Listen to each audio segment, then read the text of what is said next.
Today we're making Panko Parmesan Crusted Chicken Breasts. So we're starting off with chicken cutlets, and basically chicken cutlets are just chicken breasts that have already been cut in half for you. So it makes the process a little bit easier, but if all you have is regular chicken breasts, you're going to want to make sure that you cut them in half evenly so you end up with 2 equal size pieces. So now I'm just going to place my chicken breasts on a cutting board, and I'm just going to pound the top half of them. So the thicker side of the chicken breast, I just want to pound it a little bit so I end up with even size pieces.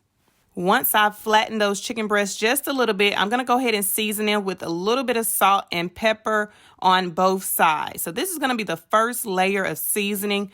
You don't have to do too much seasoning at this step because we are going to season some of the other layers of the chicken breast. So once your chicken breasts have been seasoned, it's time to make our breading stations. So I've tried this a couple of different ways. I've tried the mustard method where you just use some Dijon mustard, cover the chicken with that, and then add your panko. But I personally like this method better because I feel like you get a better consistency. So we're starting off with our flour station. So I'm just going to add a little bit of flour to a shallow dish, and then I'm going to season that flour. So we're going to season it with a little bit of salt, pepper, onion powder, and garlic powder. We're just going to mix that up. Next, we're going to move on to our egg station. So all we have to do is add 1 large egg to another shallow dish with a splash of water, and then we're just going to beat that egg up, and now we have our egg station. Then it's time to move on to the last station, which is our panko breadcrumbs. So we're going to use some plain panko breadcrumbs. Then we're going to add in our Parmesan cheese. So make sure you're using freshly grated Parmesan cheese. You can either grate yours yourself, or you can find some that's already freshly grated in your cheese section. They're usually found in the specialty cheese section. Then we're going to season this panko as well. So I got some salt, some Cajun seasoning, and some paprika. Now, you can season the panko with whatever you like. Sometimes I use Italian seasoning instead of Cajun seasoning. It's whatever your preference is. So now all we're going to do is cover these chicken breasts. So we're going to start off with the flour. Make sure you shake off any excess flour. Then we're going to dump it in our egg mixture. And you want to make sure that chicken breast is fully coated with that egg mixture. Shake off any excess egg and then lay it in your panko breadcrumbs.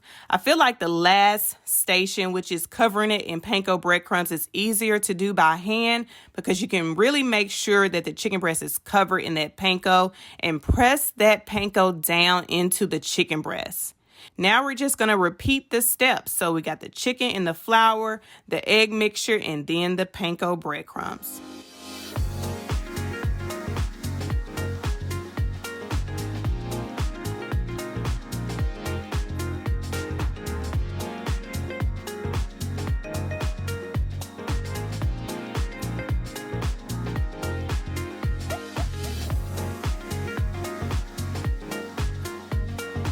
Now it's time to cook the chicken breast. So you can do this either by baking it in the oven or you can pan fry it. I've done both methods. They both work out perfectly fine, but if you do pan fry it, you get a more crispy golden crust. So it's whatever your preference is. We're going to pan fry it today with a little bit of extra virgin olive oil and some butter. So we're just going to pan fry this on medium heat. Be careful because panko breadcrumbs do tend to burn easily. So you want to make sure your heat is not too high.